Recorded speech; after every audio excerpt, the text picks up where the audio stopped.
చంద్రబాబు నాయుడు గారు ఆరంభించిన డ్వాక్రా మహిళా గ్రూప్ అనేది మీకు తెలుసు కదా.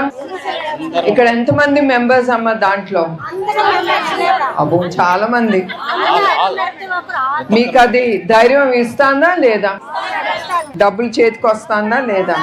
అందుకే ఆయన ఆ డ్వాక్రా మహిళా గ్రూప్ అనేది మహిళల కోసం ఆయన ప్రారంభించారు. వాళ్ళు దేహి అనేది మొగుడు దగ్గర అడగకూడదు, వాళ్ళు స్వాతంత్రంగా వాళ్ళు సంపాదించుకుని వాళ్ళు ఖర్చు పెట్టుకోవాలి.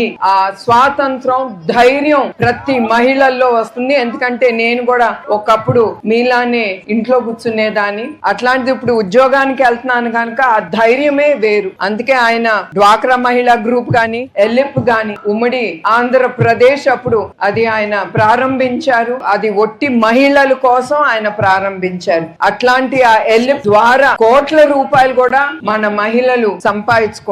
లక్షల్లో వెయ్యిలో ప్రారంభించి కోట్ల రూపాయలు వాళ్ళు సంపాదించుకుంటున్నారు. అది మీ అందరిలోనూ అది రావాలని ఆయన ఇక్కడికి తీసుకొస్తున్నారు.